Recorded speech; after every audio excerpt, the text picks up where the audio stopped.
ನೋಡಿ ರುಬ್ಬಿದ ಮೇಲೆ ಹೀಗೆ ಎಷ್ಟು ಚೆನ್ನಾಗಿ ಬಂದಿದೆ ನೋಡಿ, ಕಲರ್ ನೋಡಿ ಎಷ್ಟು ಚೆನ್ನಾಗಿದೆ ಅಂತ. ಇದು ತುಂಬಾ ಟೇಸ್ಟಿ ಮತ್ತು ಹೆಲ್ದಿ, ಎಲ್ಲ ಬೇಳೆಕಾಳುಗಳೆಲ್ಲ ಸೇರಿರುತ್ತಲ್ಲ, ಹಾಗಾಗಿ ಇದು ತುಂಬಾ ಹೆಲ್ದಿ ಮತ್ತು ಟೇಸ್ಟಿಯಾಗಿದೆ. ನೀವು ಖಾರ ಜಾಸ್ತಿ ತಿನ್ನೋ ಹಾಗಿದ್ರೆ ಮತ್ತು ಇನ್ನೊಂದು ಸ್ವಲ್ಪ ಮೆಣಸಿನ್ಕಾಯಿ ಹಾಕ್ಕೋಬೋದು. ನಮ್ಮ ಮನೇಲಿ ಖಾರ ತಿನ್ನಲ್ಲ, ಹಾಗಾಗಿ ನಾನು ಕಮ್ಮಿನೇ ಹಾಕಿದ್ದೀನಿ. ಇದು ಖಾರವಾಗಿದ್ರೇ ಚೆನ್ನಾಗಿರೋದು, ತುಂಬಾ ಟೇಸ್ಟಿಯಾಗಿರುತ್ತೆ. ಬಟ್ ಡೈಜೆಷನ್ ಒಂದು ಸ್ವಲ್ಪ ಲೇಟ್ ಆಗುತ್ತೆ, ಅದಕ್ಕೆ ಶುಂಠಿ ಎಲ್ಲ ಹಾಕಿದ್ದೀವಿ ಬೇಗ ಜೀರ್ಣ ಆಗಲಿ ಅಂತ ಹೇಳಿ. ಇದು ದೋಸೆ ಹಾಕೋಣ ಬನ್ನಿ.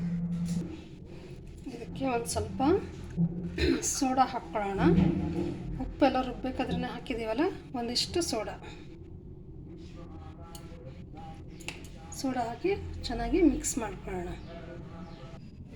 ನೋಡಿ ಇವಾಗ ಹೆಂಚು ಕಾದಿದೆ, ದೋಸೆ ಹಾಕ್ತೀನಿ. ತುಂಬ ಚೆನ್ನಾಗಿರುತ್ತೆ, ಟೇಸ್ಟ್ ಅಂತೂ ತುಂಬಾ ಚೆನ್ನಾಗಿರುತ್ತೆ ತಿನ್ನೋಕ್ಕೆ.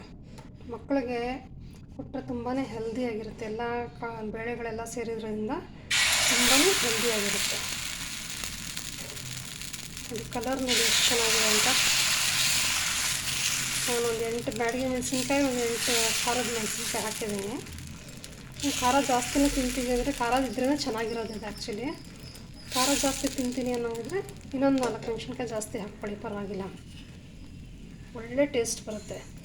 ಬಿಸಿ ದೋಸೆಗೆ ತುಪ್ಪ ಹಾಕ್ಕೊಂಡು ಚಟ್ನಿ ಹಾಕ್ಕೊಂಡು ತಿಂತಾಯಿದ್ರಂತೂ ತುಂಬಾ ಚೆನ್ನಾಗಿರುತ್ತೆ ಫ್ರೆಂಡ್ಸ್. ಟ್ರೈ ಮಾಡಿ ನೋಡಿ ಒಂದು ಸತಿ. ನೋಡಿ ಎಷ್ಟು ಚೆನ್ನಾಗಿ ಬರ್ತಾಯಿದೆ ಅಂಥೇಳಿ. ಕಲರ್ ನೋಡಿ ಎಷ್ಟು ಚೆನ್ನಾಗಿದೆ ಅಂತ. ಎರಡು ಸೈಡ್ ಚೆನ್ನಾಗಿ ನಿಧಾನಕ್ಕೆ ಸುಟ್ಕೋಬೇಕು ದೋಸೆನ.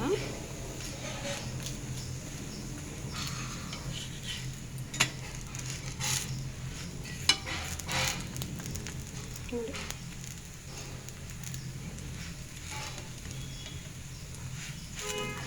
ಸ್ವಲ್ಪ ಟೈಮ್ ತೊಗೊಳುತ್ತೆ, ನಿಧಾನಕ್ಕೆಲ್ಲ ಇದು ಮಾಡ್ಕೊಳ್ಳೋಕ್ಕೆ, ಇದನ್ನು ಚೆನ್ನಾಗಿ ಸುಟ್ಕೊಳ್ಳೋಕ್ಕೆ.